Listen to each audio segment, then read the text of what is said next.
శ్రీ విష్ణు రూపాయ నమశివాయ. త్వరలో వినాయక చవితి వస్తోంది కదా! అందుకని మీకు మంత్రశాస్త్రంలో చెప్పిన ఒక అద్భుతమైన విషయాన్ని చెప్తా. దీనివల్ల ఎవ్వరి జీవితాలైనా ప్రయోజనం పొందితే మాకు మహదానందం. అందుకే ఇదంతా చెప్పుకోవడం. ఏమిటండి అంటే గణపతికి 32 స్వరూపాలున్నాయి ముద్గల పురాణంలో చెప్పినవి. అందులో శైవాగమాల్లో చెప్పినవి ఒక 16 స్వరూపాలు చాలా ముఖ్యమైనవి ఉన్నాయి. ఈ 16 స్వరూపాలు 16 రకాల ప్రయోజనాలనిస్తాయి. మన జీవితంలో వచ్చే 16 కష్టాల్ని తీర్చటానికి.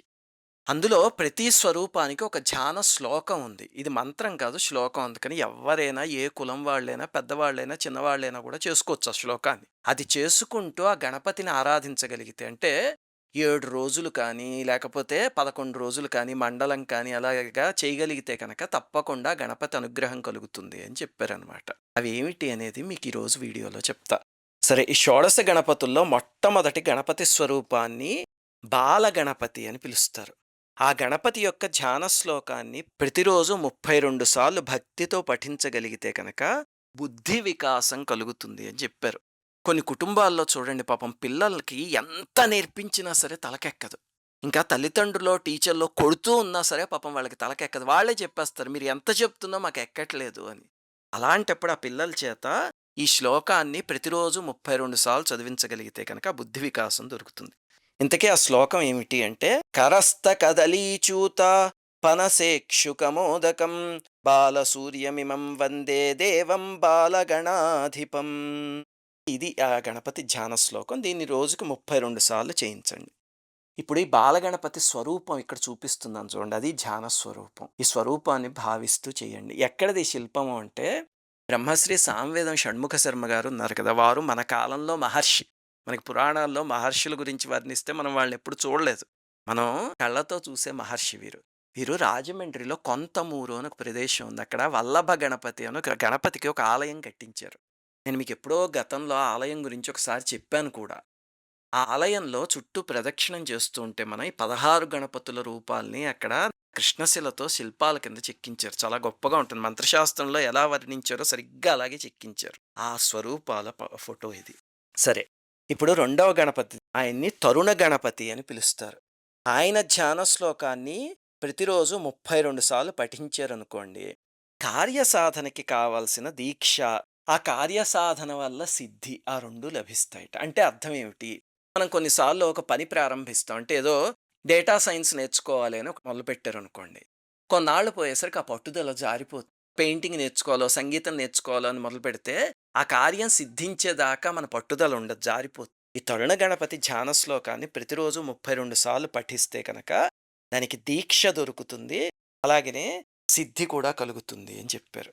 ఏమిటండి ఇంతకీ ఆయన ధ్యాన శ్లోకం? పాశాంకుశాపూపకపిద్ధజంబూ స్వదంతశాలీక్ష్యుమపి స్వహస్తైః ధత్తే సదాయస్తరుణారుణాభః పాయాత్సయుష్మాస్తరుణో గణేశః. ఇది ఆయన ధ్యాన శ్లోకం. ఇంకా మూడవ గణపతిని భక్త గణపతి అని పిలుస్తారు. ఈ గణపతి స్వరూపం యొక్క ధ్యాన శ్లోకాన్ని ప్రతిరోజు 11 సార్లు చేయగలిగితే కనుక ఎందుకు ఉపయోగిస్తుంది అంటే, మనలో చాలామంది చూడండి, భక్తి మార్గంలో వెళ్దాము అనుకుంటే కనుక, లేకపోతే ఏదైనా దేవతారాధన, ఉపాసన చేద్దాము అంటే ఆ భక్తి నిలవదక్కడ, అటు ఇటు వెళ్ళిపోతూ ఉంటుంది. అలాంటి వాళ్ళు ఈ గణపతి ఆరాధన చేస్తే కనుక భక్తిభావం వృద్ధి పొంది విశ్వాసం అభివృద్ధి చెందుతుంది. ఇంతకీ ఈయన ధ్యాన శ్లోకం ఏమిటి అంటే, నాలికేరామ్ర కదలీ గుడపాయసధారిణం శరచ్చంద్రాభవపుషం భజే భక్తగణాధిపం. ఇంకా నాలుగవది వీరగణపతి. ఈ గణపతిని ఆరాధిస్తే భక్తులకి ధైర్యం, శౌర్యం కలుగుతాయట. చూడండి, కొన్నిసార్లు జీవితంలో ముందుకు వెళ్ళాలి అంటే భయపడిపోతూ ఉంటారు అందరూ. ఏదైనా చిన్న సంఘటన జరిగిందనుకోండి, భయపడిపోతూ ఉంటారు. లేకపోతే కొన్నిసార్లు ఏదైనా యాక్సిడెంట్ లాంటిది చూసారనుకోండి, ఇంక అక్కడి నుంచి ఇంట్లోకి వెళ్ళడానికి ధైర్యం సరిపోదు, మానసికంగా దౌర్బల్యం వచ్చేస్తుంది.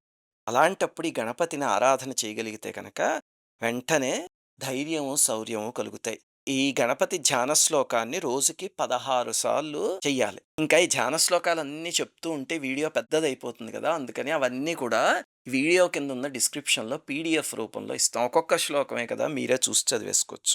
ఇంకా ఐదవది శక్తి గణపతి అని పిలుస్తారు. ఇదిగో ఇక్కడ చూపిస్తున్నదే ఆయన స్వరూపము. ఈ రూపాన్ని కానీ ఆరాధన చేయగలిగితే కనుక ధ్యాన శ్లోకంతో పాటు ఆత్మస్థైర్యం కలుగుతుంది. ఈ స్వరూపానికి ధ్యాన శ్లోకం ఆలింగ్య దేవీం హరితాంగయుష్టిం అని ప్రారంభమవుతుంది. కింద పీడిఎఫ్‌లో ఉంది, చూసి చేసుకోండి. తరువాత ఆరో స్వరూపం ద్విజ గణపతి అని పిలుస్తారు. ఈ గణపతిని ఆరాధించగలిగితే కనుక క్రియేటివిటీ, ఆలోచనా శక్తి పెరుగుతాయి. కొంతమంది చూడండి, ఇప్పుడు పీహెచ్‌డీలు చేస్తూ ఉంటారు. లేకపోతే వాళ్ళ ఫీల్డ్‌లో చాలా క్రియేటివ్‌గా ఆలోచించవలసొస్తుంది. అలా ఆలోచించాల్సిన ఆ శక్తిని సంతరించుకోవాలి అంటే ఈ గణపతి ధ్యాన శ్లోకాన్ని ప్రతిరోజు 16 సార్లు చెయ్యాలి. తర్వాతి గణపతిని సిద్ధి గణపతి అని కానీ, పింగళ గణపతి అని కానీ పిలుస్తారు. ఈ స్వామికి పక్కన సిద్ధి, బుద్ధి అనే దేవేరులు ఉంటారు. ఈయన ధ్యాన శ్లోకాన్ని ప్రతిరోజు 32 సార్లు పఠించగలిగితే కనుక కార్యాల్లో సిద్ధిని ప్రసాదించి విజేతగా నిలుపుతుంది. ఇప్పుడు కాంపిటీటివ్ ఎగ్జామ్స్‌కి వెళ్ళేవాళ్ళు, పరీక్షలు రాసేవాళ్ళు ఉంటారు. వీళ్ళు కానీ సిద్ధ గణపతి ధ్యానం చేయగలిగితే కనుక వాళ్ళని విజేతల్ని చేస్తుంది. ఆ శక్తి శ్లోకానికుంది. తరువాత 8వది ఉచ్ఛిష్ట గణపతి. ఈయన్ని సామాన్యంగా తాంత్రిక మార్గంలో పూజిస్తూ ఉంటారు. కానీ సాత్వికమైన మార్గంలో కూడా పూజించుకోవచ్చు. కానీ ఈయన ఆరాధన మాత్రం చాలా జాగ్రత్తగా చేయాలి. చిన్న చిన్న లోపాలు చేసినా సరే ఈ స్వామి సహించడు. ఇది ఎందుకు చేస్తారు అంటే గనక ఈయన కోరికల్ని చాలా శీఘ్రంగా తీరుస్తాడు. అలాగనే మంత్రాల్ని తొందరగా సిద్ధింపజేస్తాడు. అందుకని చేస్తారు. కానీ పూజలో లోపాలొస్తే కనుక వెంటనే బెడిసి కొడుతుందది. తర్వాత 9వది విఘ్న గణపతి స్వరూపం. ఇదిగో ఇక్కడ చూపిస్తున్నది. ఈ స్వామి ధ్యాన శ్లోకాన్ని ప్రతిరోజు 16 సార్లు చేయగలిగితే కనుక విఘ్నాలని తొలగిస్తాడు. కొంతమంది చూడండి, ఇప్పుడేదో పెళ్లి సంబంధాలు చూస్తూ ఉంటే ఎంతకీ కుదరదు. ఏదో ఒక విఘ్నం వస్తూ ఉంటుంది. అలాగే కొన్నిసార్లు ఏదైనా పెళ్లి చేద్దాం అనుకున్నా, లేకపోతే ఉద్యోగానికి ట్రై చేస్తున్నా, ఏది ప్రయత్నించినా సరే విఘ్నాలొస్తూ ఉంటాయి. అటువంటప్పుడు విఘ్న గణపతి ఆరాధన చేయండి. తర్వాత 10వది క్షిప్ర గణపతి అని పిలుస్తారు. ఈ స్వామి ఆరాధన చేస్తే కనుక మనం కోరుకున్న కోరికల అభీష్ట సిద్ధి కలుగుతుంది. ఈ ధ్యాన శ్లోకాన్ని ప్రతిరోజు 16 సార్లు చేయాలి. ఆ శ్లోకం కూడా కింద ఉన్న పీడిఎఫ్‌లో ఉంది, చూసుకోండి. తరువాతి స్వరూపాన్ని హేరంబ గణపతి అంటారు. ఇదిగో ఇక్కడ చూపిస్తున్నదే ఆ స్వామి స్వరూపం. ఈ స్వామి ఆరాధన ఎప్పుడు చేయాలి అంటే, మీరు ఎప్పుడైనా ప్రయాణానికి బయలుదేరుతున్నారనుకోండి, ఇంకా మీ ఇంట్లోంచి రైల్వే స్టేషన్‌కో లేకపోతే ఎయిర్‌పోర్ట్‌కో బయలుదేరుతూ ఉంటారు. దానికి ముందు కూర్చుని ఈ హేరంబ గణపతి ధ్యాన శ్లోకాన్ని 11 సార్లు ఇంటిల్లిపాది చేసుకోండి. చేసుకుంటే కనుక ప్రయాణంలో వచ్చే ఆపదలు కానీ, ప్రయాణంలో వచ్చే విఘ్నాలు, కొన్నిసార్లు చూడండి ఏదో బయలుదేరుతూ ఉంటే మనం రిజర్వ్ చేసుకున్న ట్రైన్ క్యాన్సిల్ అయిపోతుంది. అలాంటివన్నీ కూడా ఈ గణపతి ఆరాధనతో పోగొట్టుకోవచ్చు. తరువాతది లక్ష్మీ గణపతి. ఎవరింట్లో అయినా పాపం తినడానికి లేకుండా కానీ, లేకపోతే పేదరికంతో కానీ అల్లాడిపోతున్నారనుకోండి, ప్రతిరోజు 32 సార్లు లక్ష్మీ గణపతి ధ్యాన శ్లోకాన్ని చేయండి. అలా చేస్తే కనుక తొందరలోనే పరిస్థితి బాగుపడుతుంది. ఇదిగో ఇక్కడ చూపిస్తున్నదే స్వామి యొక్క స్వరూపం. ఇంకా 13వ స్వరూపాన్ని మహాగణపతి అని పిలుస్తారు. సామాన్యంగా గ్రహ బాధలొచ్చాయనుకోండి, మనం శాంతులు చేయించుకోవడానికి వేలు లక్షలు ఖర్చు పెట్టుకుంటూ ఉంటాం. అక్కర్లేదు. ఈ గణపతి ధ్యాన శ్లోకాన్ని ప్రతిరోజు 32 సార్లు పూజలో చేయగలిగితే కనుక ఎటువంటి గ్రహ బాధ నుంచైనా స్వామి తప్పించేస్తాడు. తరువాతి స్వరూపం 14వది విజయ గణపతి అంటారు. ఈ స్వామిని ఆరాధించిన వాళ్ళకి జయాన్ని కలుగజేస్తాడు. ఇందాక అలాగ సిద్ధి గణపతి చెప్పాం కదా, ఆయన్నైనా ఈయన్నైనా ఆరాధించవచ్చు. ఈ విజయ గణపతిని సామాన్యంగా ఈ రాజకీయాల్లో పోటీలు చేసేవాళ్ళు, అలాంటి వాళ్ళు ఆరాధిస్తారు. ఈయన ధ్యాన శ్లోకాన్ని ప్రతిరోజు 32 సార్లు చేయాలి. తరువాత 15వ స్వరూపాన్ని నృత్త గణపతి అని పిలుస్తారు. ఈ స్వామి నృత్యం చేస్తున్నట్టుగా ఉంటుంది ఈయన స్వరూపం. ఎదుగా ఇక్కడ చూపిస్తున్నట్టు.